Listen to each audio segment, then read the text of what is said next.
Hey guys, welcome back. Today we'll be previewing the Italian Grand Prix coming up this weekend. The circuit is called Monza. Monza is one of the most famous and historic tracks in F1.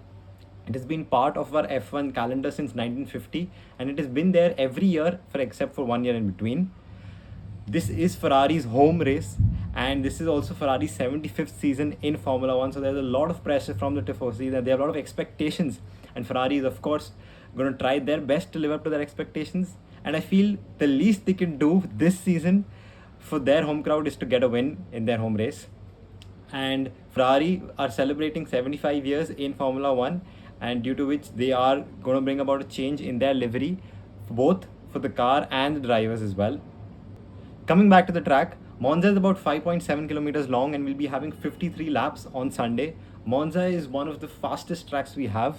It has long straights. It is called the Temple of Speed because you're on full throttle about 80% of the lap. Monza being one of the fastest circuits, you would require your drag to be minimum. You would require your rear wing to be on minimum specs. And the DRS is not going to be that effective on this track. However, traction is really important because you want to get a good release to stay ahead of the car behind you, especially from those tricky curbs. Strategy wise, this is almost always a one stopper going from the mediums to the hard compounds. And at the same time, since the lap time is very short, pit lane time is very crucial and it takes about 23 seconds in the pit lane. Last year's winner was Daniel Ricciardo, yes, a surprise winner, and we had a McLaren 1-2 with Lando coming in second and Valtteri Bottas coming in third. We also had the infamous Lewis and Max crash, which just added spice to the rivalry and championship battle throughout the year.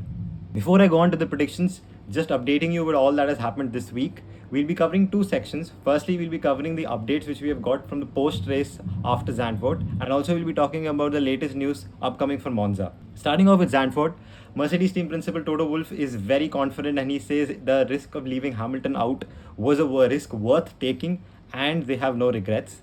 A lot of people on the internet have been criticizing Mercedes for a strategy blunder.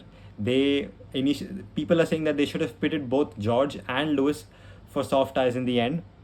Me, on the other hand, I am not so critical about on that strategy decision because I understand Mercedes' point of view. They are trying to push for their first win and they're going to do their best. And I feel leaving Lewis on track, holding track position, being the lead, and Zandvoort being a circuit where it is little tricky to overtake, that was probably the best decision.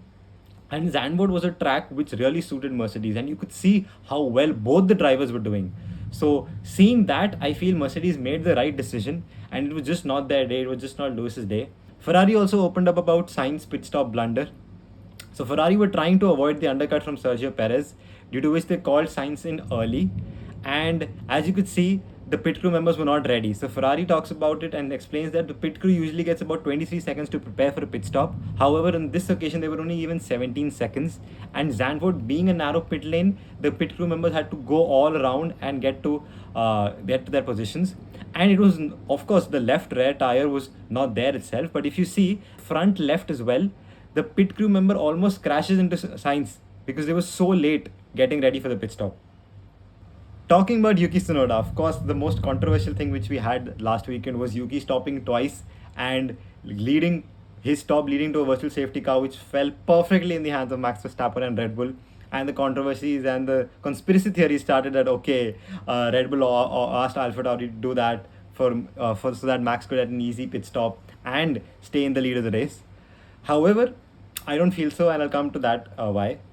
So what happened with Yuki was that he felt that there was a problem in the differential and that's why he stopped the first time. And when he relayed that to his engineers did not find any issue in the data they were receiving. So they asked him to come into the pit lane, come for a new set of tires, and so that they could tighten his seatbelts as well, which you could see they were doing. But once he got out of the pit lane, he was again experiencing that issue. And this time, the data also was proving that there was some issue with the car. So they asked him to stop at the side of the track, which led to the virtual safety car eventually. Now, why I don't think that the conspiracy theories are true? Because obviously, I feel this year's Constructors and Drivers' Championship is in Red Bull's hand. They're not going to risk all of it just to win one race, even though that is Max's home race. So I feel all these conspiracy theories, though very interesting, very spicy, I don't think they're true at all. Continuing on Yuki Tsunoda, this was his fifth warning he received from the FIA. He received one at Bahrain, 2 in Australia, 1 at Monaco, and this is his 5th warning, due to which he will have to take a 10 grid drop in Sunday's race. Speaking of grid penalties, we have a lot of drivers taking grid penalties this weekend because of new components, and I think it makes sense because Monza is a track where it is easier to overtake as compared to Zandvoort. Firstly, we have Lewis Hamilton, who will start at the back of the grid because he's replacing almost all his components of his engine. We also have Max Verstappen and Sergio Perez, both the Red Bulls taking a grid drop.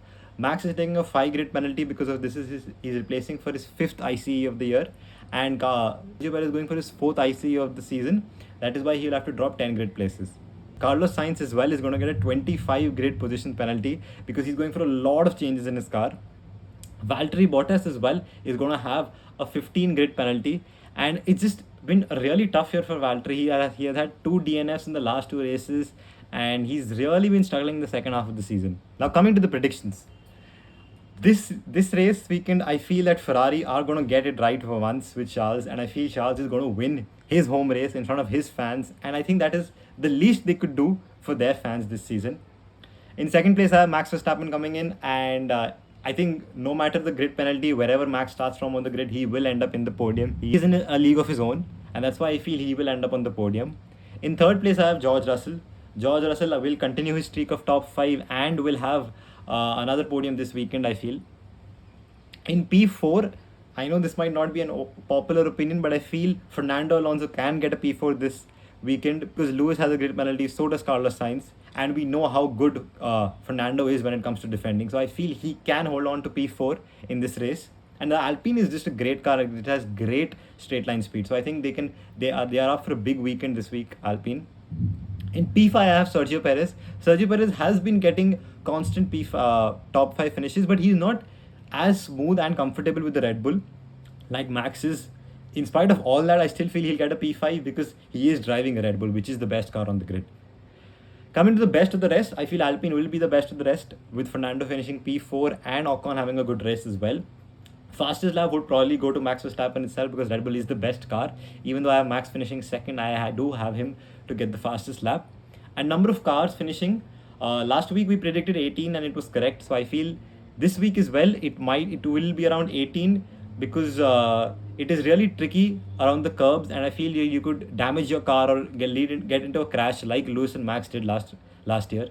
So it's going to be a real fun race, I believe, and since it's Monza, it's going to be high speed, good number of overtakes, and just a great race for us to watch.